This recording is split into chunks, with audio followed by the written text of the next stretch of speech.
తేనె చినుకుల ఛానల్కి స్వాగతం అండి. ఇవాళ భర్తృహరి సుభాషితాల్లోని ఒక కార్యసాధకుడి లక్షణాల గురించి చక్కగా చెప్పుకుందాం, సరేనా? ఎలా ఉంటాడు కార్యసాధకుడు అంటే, ఒకచో నేలను పవ్వళించు, ఒకచో ఒప్పారు పూసెజ్జపై, ఒకచో శాఖములారగించు, ఒకచో ఉత్కృష్ట శాల్యోదనం, ఒకచో బొంత ధరించు, ఒక్కొక్క తరిన్ యోగ్యాంబర శ్రేణి. లెక్కకు రానియడు కార్యసాధకుడు, దుఃఖంబున్ సుఖంబున్ మదిన్.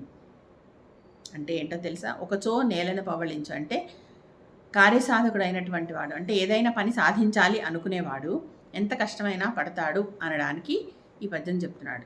నేల మీద పడుకున్నా లెక్క చేయడట, లేదా పీతాంబరాలు పట్టు పరుపుల పైన పడుకున్నా కూడా లెక్క చేయడట.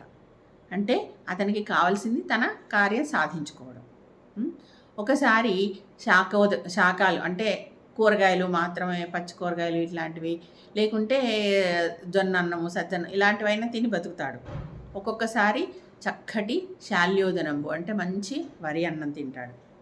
అంటే పంచభక్ష పరమాన్నాలతో భోంచేసిన, లేదా మామూలు కూరగాయలతో భోంచేసిన, పచ్చి కూరలు తిన్నా లెక్క చేయడట.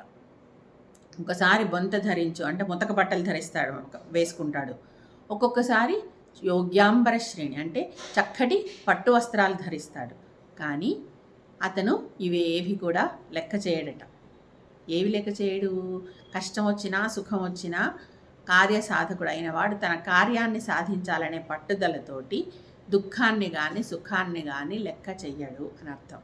అంటే మనం కూడా ఏదైనా పని సాధించాలి అనుకుంటే కష్టం వచ్చినప్పుడు భయపడకూడదు. కష్టం వచ్చినా సుఖం వచ్చినా సమానంగా తీసుకొని దాంతో ముందుకు వెళ్ళాలి తప్ప మనం దాని గురించి ఆలోచించి అనవసరంగా బాధపడకూడదు అని అర్థం అన్నమాట. సుఖం వచ్చిందని పొంగిపోవడం, దుఃఖం వచ్చిందని కుంగిపోవడం చేయకూడదు.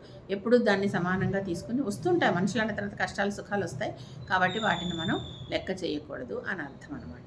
అంటే కార్యాన్ని సాధించడం మన లక్ష్యంగా భావించుకోవాలి. అర్థమైంది కదా? సరే, మరి ఇంకో చక్కటి పద్యం లేదా సామెతతో పొడుపుకతో వస్తాను మీ ముందుకు, సరేనా? మరి